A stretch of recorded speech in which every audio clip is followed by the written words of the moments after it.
Suatu ketika ada seorang gubernur namanya Abdurrahman Al-Mahdi, gubernur Asia Tengah, Afghanistan dan sekitarnya. Siapa namanya?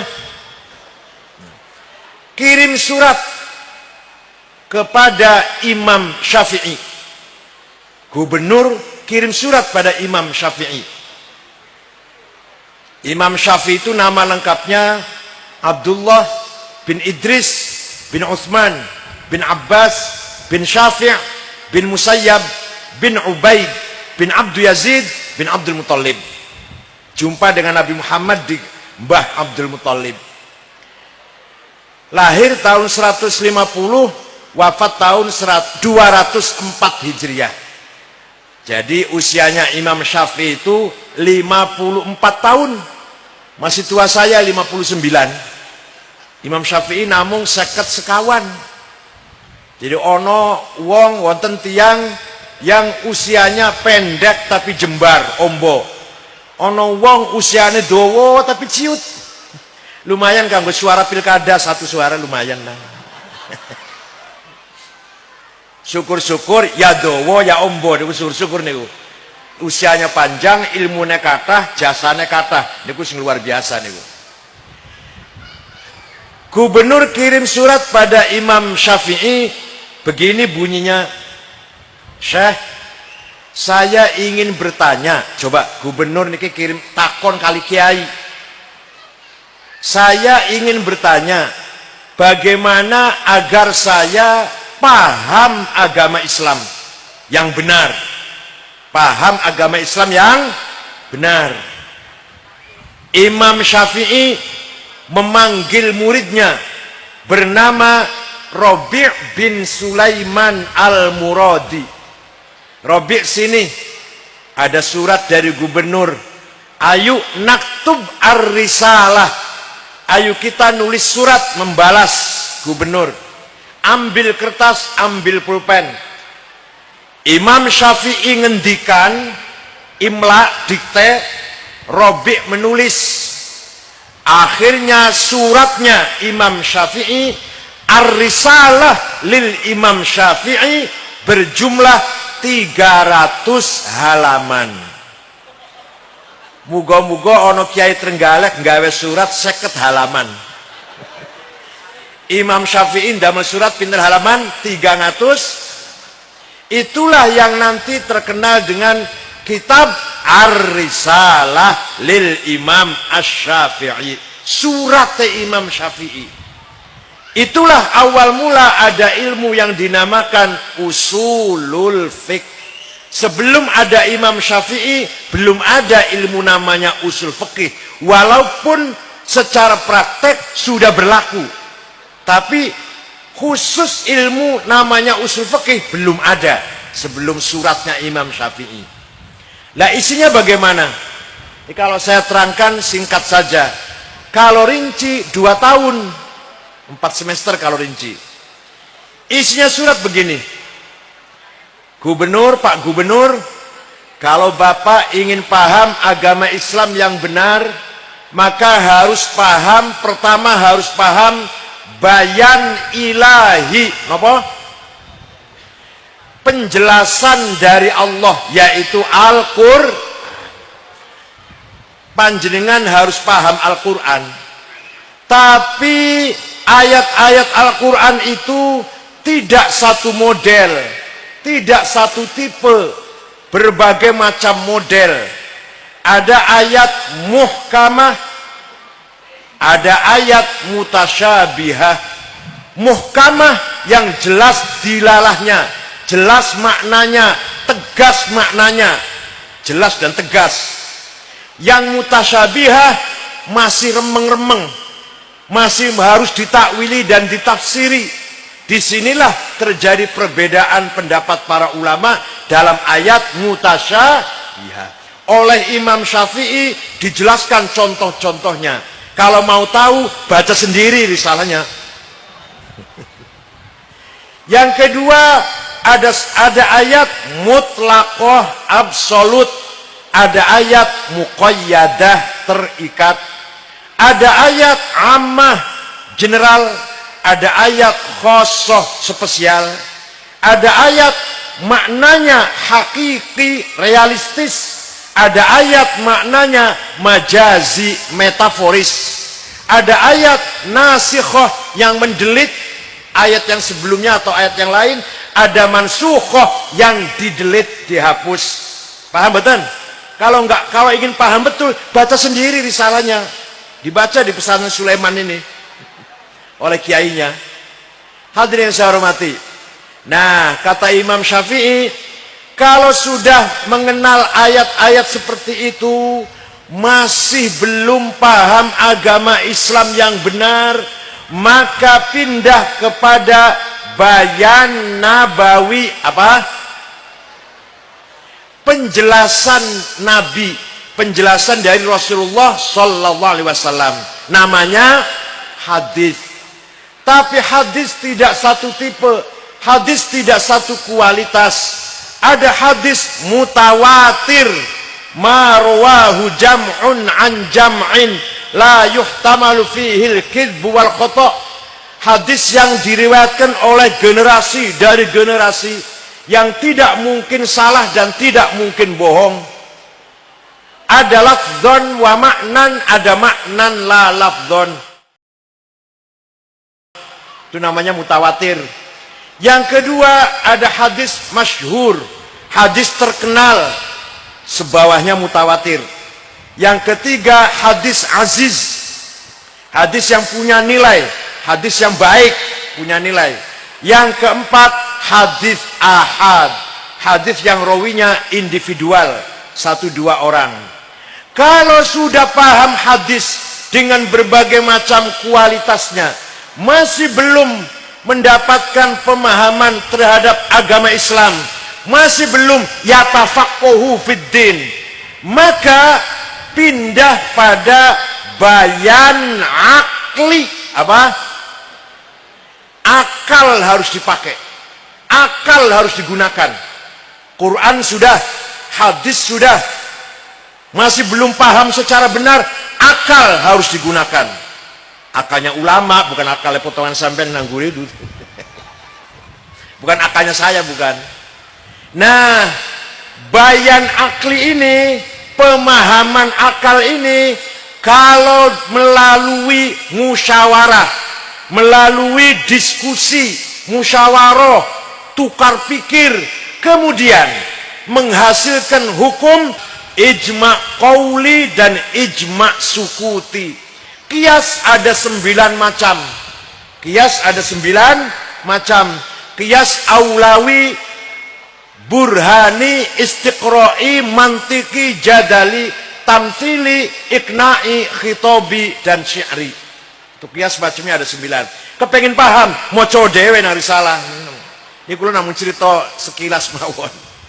Contoh, ini contoh. Al-Quran berkali-kali, berpuluh-puluh kali perintah sholat. Aqimus sholah, aqimus sholah, aqimus sholah.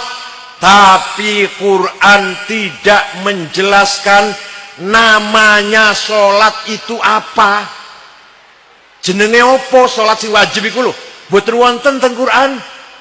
Ping piro sholat iku ora ono ning Quran, ora dijelaskan. Tidak dijelaskan. Berapa rakaat boten dipun terangaken. Waktune wayah opo salat ora ono ning Quran. Dikira ada di Quran apa? Dikira ada apa?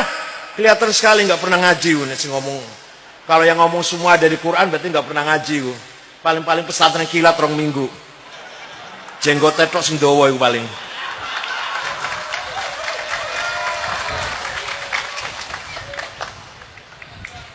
Di Quran tidak dijelaskan nama sholat itu apa. Berapa kali yang wajib sholat itu sehari semalam. Waktunya, wayahe opo. Rakaate piro, mboten wonten. Wonten teng hadis. Sholat sing wajib ping 5. Jenenge zuhur, asar, maghrib, isya, subuh. Rakaatnya 4, 4, 3, 4, 2. Tapi hadis tidak menjelaskan apa saja yang harus dipenuhi ketika kita akan sholat, namanya syarat. Hadis tidak menjelaskan. Apa saja yang harus kita penuhi di dalam sholat, namanya rukun, hadis tidak menjelaskan. Orang kalau mau sholat harus Islam, harus baligh, harus akil, harus suci dari hadas shogir dan hadas kabir, harus suci badan, pakaian dan tempat dari najis, harus masuk waktu. Gak ada di hadis itu, gak ada itu. Rukun sholat ada 14, arkanus sholati arba'ata asyar. Harus takbiratul ikhram, niat, berdiri bagi yang mampu, baca Fatihah di dalam berdiri, ruku, tumakninah, i'tidal, sujud, namanya rukun. Hadis tidak menjelaskan. Dari mana bisa menetapkan itu? Dari ijma'ul ulama. Dari mana? Kalau tidak ada ijma'nya ulama, kalau kita tidak menggunakan ijma'nya ulama, tidak akan bisa sholat. Ada orang belum bisa sholat, mau belajar sholat, langsung baca Quran dan hadis saja, kira-kira bisa sholat enggak? Potong leher saya kalau bisa.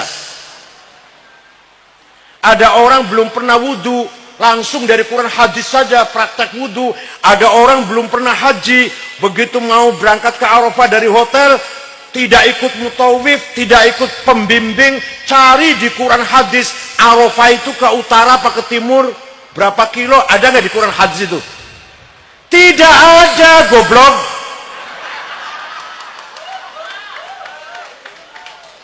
Maka kita tidak akan bisa paham agama yang benar tanpa ilmul ulama yang sudah melakukan yatafaqahu fiddin. Percaya silahkan, nggak percaya nggak apa-apa, sudah banyak yang percaya. Kalau hanya orang Trenggalek 10.000 nggak percaya nggak apa-apa, masih jutaan yang percaya masih. Belum yang lain-lain, masalah haji, zakat, masalah muamalah, munakahah, itu semua diterangkan oleh para ulama. Yang para ulama tugasnya melaksanakan yatafaqahu fiddin. Itu ijma'. Sekarang kias. Kias, analogi. Quran tidak mengharamkan, Quran tidak melarang nempeleng orang tua, jotos bapak dan ibu, nggak ada di Quran larangannya. Yang ada dilarang ngomong kasar dan bentak-bentak ayah dan ibu, itu nggak boleh oleh Al-Quran.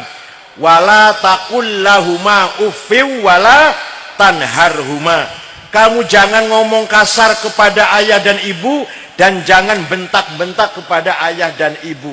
Kalau begitu nempeleng oleh. Lah ini orang yang tidak pakai kias, makanya harus pakai kias. Namanya kias aulawi. Kias apa namanya? Kalau ngomong kasar saja tidak boleh, apalagi nempeleng, apalagi lebih dari ngomong kasar.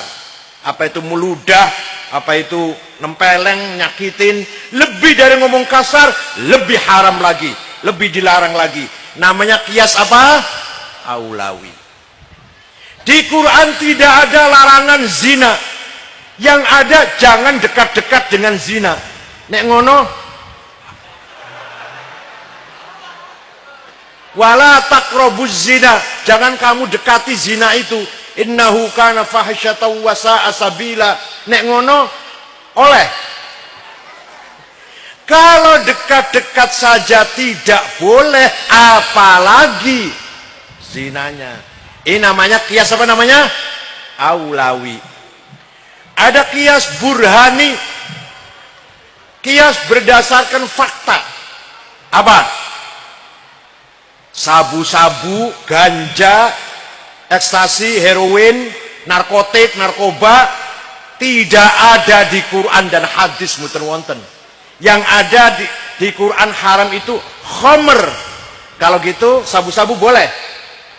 Yang haram khamr. Kalau gitu ganja boleh. Nah, Ini menggunakan kias burhani. Kias apa namanya? Fakta, kenyataan, iki barang memabokkan. Hadza muskir wa kullu muskirin khamrun wa kullu khamrin haram fahadza haram. Ini barang fakta, bukti nyata memabokkan. Setiap yang memabokkan kategori termasuk khamr. Setiap khamr haram, maka ini barang haram. Ngertos betul ilmunya kiai ngoten niku. Niki ilmunya kiai niki bukan ilmunya sarjana. Apalagi sarjana SAG, alah alam gaib. Pakai dasi ngalur ngidul, ilmunya orang ente. Orang ente artinya orang lulus. Hadirin kang kula hormati. Jadi kita tidak bisa paham Islam kalau tanpa bayan akli. Bayan akli itu ijtihadnya para ulama. Ijtihad itu dua cara, dua metode. Imma bareng-bareng rame-rame, namanya ijma, atau sendiri-sendiri, namanya qiyas. Paham betul? Qiyas istiqra'i. Imam Syafi'i niku para hadirin turun ke lapangan survei. Bawa kertas, bawa pulpen. Setiap ada ibu lewat ditanyain, ibu haidnya berapa hari? Ibu haidnya berapa hari? Terus kesimpulannya, mendapatkan kesimpulan, lumrahnya ibu haid 7 hari 7 malam. Ada yang 1 hari 1 malam, sedikit. Ada yang 15 hari 15 malam, maksimal. Kesimpulannya itu. Dari mana? Pakainya apa? Pakainya istiqra'. Qiyas istiqra' namanya. Lebih dari 15 hari bukan haid kalau masih keluar darah, bukan haid, namanya istihadhah, penyakit, mandi, sholat walaupun masih keluar darah, disumpel.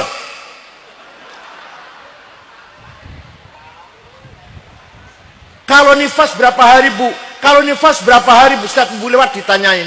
Kesimpulannya, lumrahnya ibu-ibu nifas habis melahirkan 40 hari 40 malam. Ada yang cuma 1 tetes, ada yang maksimal sampai 60 hari 60 malam. Lebih dari 60 bukan nifas kalau masih keluar darah, itu namanya istihadhah. Dokter pun ngomong seperti itu. Dokter pun pendapatnya seperti itu. Luar biasa Imam Syafi'i. Hadirin yang saya hormati. Oleh karena itu, sekali lagi pesantrenlah, tadi Kiai Huda juga sudah berulang kali menyampaikan, pesantrenlah yang harus menjadi benteng yatafaqahu fiddin, bukan sekolah, bukan universitas, pesantren yang menjadi benteng yatafaqahu fiddin. Maka moto saya ketika maju kandidat ketua umum PBNU di Makassar, kembali ke pesantren. Semua acara NU sekarang di pesantren. Pleno di pesantren Krapiak Jogja, Munas kemarin Kombes di pesantren Cirebon, di pesantrennya saya. Jadi nanti insya Allah pleno lagi di pesantren lagi, muktamar pun di pesantren. Padahal yang nawari hotel banyak pak, matur nuwun, nggak usah.